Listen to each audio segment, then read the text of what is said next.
Hi guys, எல்லாருக்கும் வணக்கம் guys. இந்த வீடியோவில் நம்ம என்ன பார்க்க போகிறோன்னா, இந்த வாட்டி கோப்பை மிஸ் ஆகாதுங்க. கண்டிப்பாக நாங்கள் தான் வெல்வோம். அடுத்த போட்டி ராஜஸ்தானை கண்டிப்பாக நாங்கள் வீழ்த்துவோம் அப்படின்னு சொல்லிட்டு, அது மட்டும் இல்லாமல் ஐபிஎல் எல்லா அணிகளுக்கும் சவால் விட்டு பேசியிருக்காருங்க. மும்பை இந்தியன்ஸ் அணி முன்னாள் வீரர்னு சொல்லலாம், முன்னாள் நட்சத்திர ஆல்ரவுண்டர், இப்போ பேட்டிங் கோச்சாக இருக்கும் கேரன் பொலார்டு பார்த்தீங்கன்னா நாளைக்கு தொடங்க போகிற ராஜஸ்தான் அணி எதிரான போட்டி குறித்து ஓப்பனாக பத்திரிக்கையாளர் சந்திப்பில் சவால் விட்டு பேசியிருக்காரு. அவர் என்ன பேசினார், ஏது பேசினார் சொல்லிட்டு வீடியோவில் டீட்டெயில்டாக பார்க்கலாம்.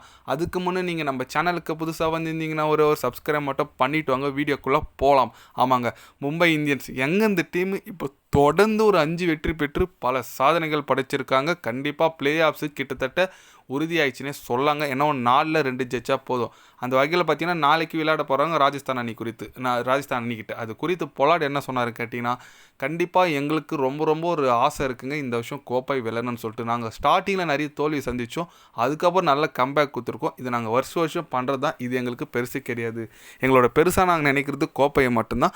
கோப்பையை இந்த வாட்டி நாங்கள் வெல்லணும். நாங்கள் ஜெயிச்சு ரொம்ப நாள் ஆன மாரி இருக்குது. எங்கள் அணி வீரர்கள் எல்லாமே நல்லா டேலண்ட்டாக இருக்காங்க. முக்கியமாக பும்ரா சொல்லி ஆகணும். பும்ரா வந்ததுலேருந்து செமையாக பண்ணியிருக்காரு. அவருக்கு நான் வாழ்த்துக்கள் சொல்லிக்கிறேன். ராஜஸ்தான் அணி ரீசெண்ட் டைம் நல்ல ஃபார்மில் இருக்காங்க. அதுவும் அந்த சின்ன பையன் 14 வயசு பையன் ரொம்ப அபாரமாகறாரு. கண்டிப்பாக அவருக்கு நாங்கள் நல்ல பிளான் பண்ணின்னு வருவோம். கண்டிப்பாக நாங்கள் வீழ்த்துவோம். ராஜஸ்தான் அணியை கண்டிப்பாக நாங்கள் வீழ்த்தி எங்களோட கனவை நாங்கள் நிறைவேற்றுவோம். இந்த வாட்டி கோப்பை கண்டிப்பாக மிஸ் ஆகாது. நீங்கள் சவாலாக கூட ஏற்றுக்குங்க அப்படின்னு சொல்லிட்டு பத்திரிக்கையாளர் சந்திப்பில் பார்த்தீங்கன்னா சவாலாக கூட ஏற்றுக்குங்க சொல்லிட்டு தலைமை ஓவராக பேசுகிறாரு. பேசலாங்க, நீ பேசு தலைவா. ஏன்னா அந்த மாதிரி இருக்க டீமு கண்டிப்பாக மும்பை இந்தியன்ஸ் ஸ்டார்டிங்கில் அப்படி இப்படின்னு பேசணும். ஆனால் தொடர்ச்சியாக தோல்வி. ஒரு 5 போட்டி விளையாடி 2 தான் ஜெயிச்சிருந்தாங்க. இப்போ பார்த்தீங்கன்னா 5ல் 1 ஜெயிச்சுதாங்க. இப்போ தொடர்ந்து 5 அடித்து பார்த்தீங்கன்னா புள்ளி பெட்டியில் 2வது இடத்துல இருக்காங்க.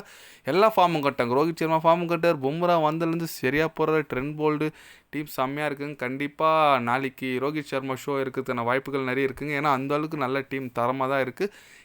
இந்த வாட்டி கோப்பை மிஸ் ஆகுதுங்க. எனக்கு கேட்டால் நான் அதான் சொல்லுவேன். ஏன்னா மும்பை பார்த்தீங்கன்னா பிளே ஆஃப்ஸுக்கெலாம் போயிட்டா கோப்பை நீங்கள் டேரெக்டாக தூக்கி குத்தலாம். மற்ற அணிகளுக்கெல்லாம் வேலையாகாது. ஏன்னா அந்த மாதிரி ஒரு டீம் சென்னை மும்பைனாவே எப்போவுமே ஒரு அங்காளி பங்காளி சண்டை இருந்தாலும் கோப்பையை பொறுத்த வரைக்கும் இவங்க மாறி தான் அடிப்பாங்க.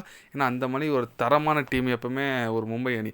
அதனால் பொறுத்து பார்க்கலாங்க நாளைக்கு ராஜஸ்தானை எப்படி வீழ்த்துறாங்க, அந்த சின்ன பையனுக்கு எப்படி பிளான் பண்ண வர்றாங்க சொல்லிட்டு நம்ம பொறுத்து பார்க்கணுங்க. நீங்கள் சொல்லுங்கள், நம்ம பொலார்டு ஐபிஎல் அணிகளுக்கு ஓப்பனாக சவால் விட்டுருக்காரு. அது குறித்து நீங்கள் என்ன நினைக்கிறீங்க? யார் நாளைக்கு வின் பண்ணுவாங்க? மும்பை அணி செமிஃபைனலுக்கு பிளே ஆஃப்ஸுக்கு போவாதா? உங்களோட கருத்துக்கள் என்னன்னு சொல்லிட்டு மறக்காமல் கமெண்டில் கொஞ்சம் சொல்லுங்கள்.